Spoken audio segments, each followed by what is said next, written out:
বিধায়ক সুদীপ রায় বর্মণের বিরুদ্ধে করা মানহানির মামলা তুলে নিতে চায়, প্রত্যাহার করতে চায় মন্ত্রী বিকাশ দেববর্মা। বিধায়ক সুদীপ রায় বর্মণের বিশেষ বক্তব্য বিধানসভায়। সুদীপ রায় বর্মণ সম্পত্তি নিয়ে বিকাশ দেববর্মার বিরুদ্ধে বিস্ফোরক তথ্য দিয়েছিলেন। পরবর্তীতে বিকাশ দেববর্মা প্রেস মিট করেই বলেছিলেন সুদীপ রায় বর্মণের বিরুদ্ধে মানহানির মামলা করবেন।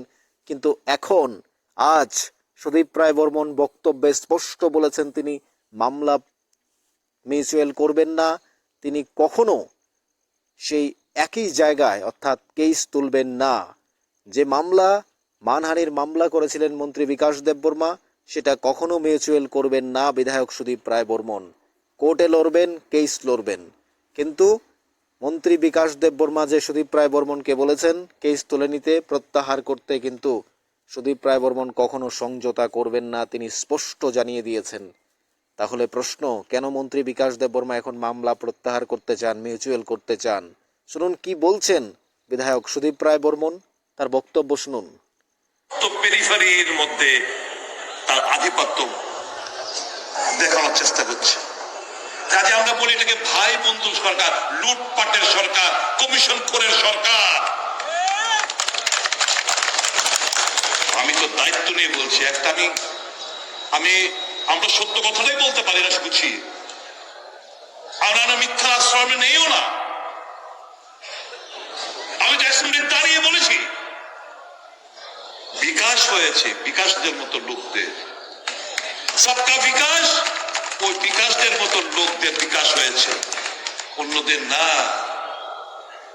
মানহানি মামলা এখন বলছে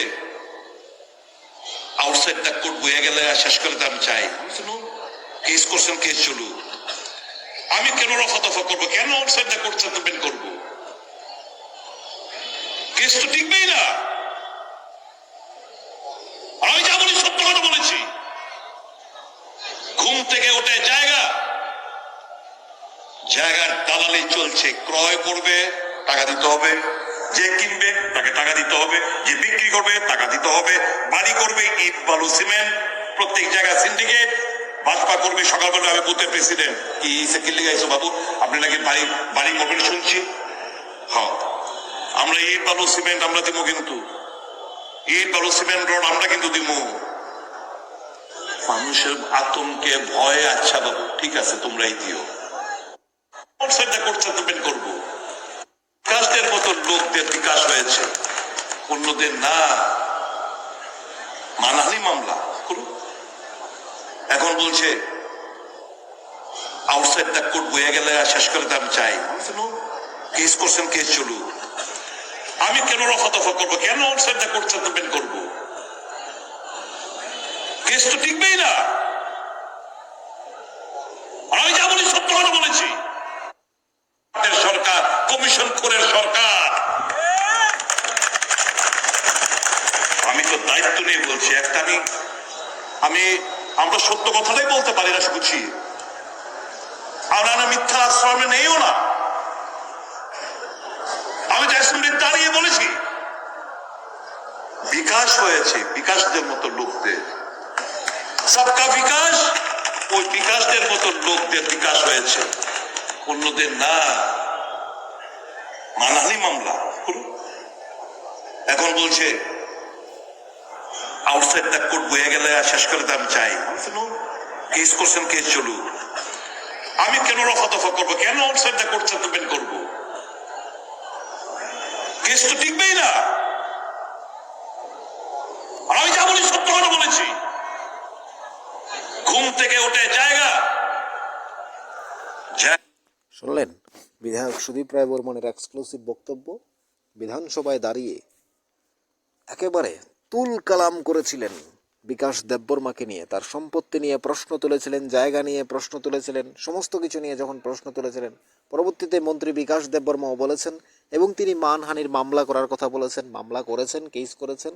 এখন বলছেন কেসটাকে সমঝোতা করা, দফারফা করা, কিন্তু সুদীপ রায় বর্মণ তাতে রাজি হননি, বলেছেন কেস করেছেন, কেস চলুক।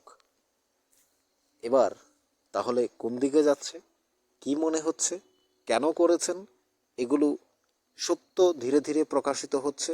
মন্ত্রী বিকাশ দেববর্মার বক্তব্য পাওয়ার পর পুরোপুরি ক্লিয়ার হবে। এখন রাজনীতিতে কোনটা সত্য আর কোনটা মিথ্যা, কোনটা বাস্তব আর কোনটা স্বপ্ন, কোনোটাই বোঝা যাচ্ছে না।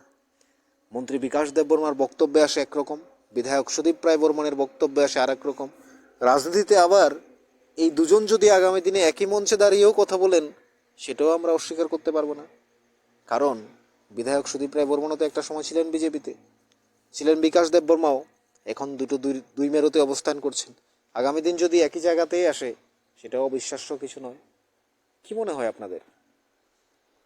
এই যে একের পর এক মামলা করা, মামলা তুলে নেওয়া, মিউচুয়াল করা, আবার বিধায়ক সুদীপ রায় বর্মন বলছেন না আমি মামলা তুলে নিতে চাই না, আমি কোনো কারণে মিউচুয়াল করতে চাই না। এই যে বিষয়গুলো জনসমাবেশে আসছে, মানুষ জানছে, মানুষ তথ্য জানছে, মন্ত্রীরা কি করছে, বিধায়ক কি করছে, এগুলো জানতে পারছে, তার প্রভাব কি ভালো হচ্ছে? কি মনে হয় আপনাদের? জানাবেন কমেন্টস বক্সে। থাকুন নিউজ ত্রিপুরা 1 চ্যানেলের সাথে।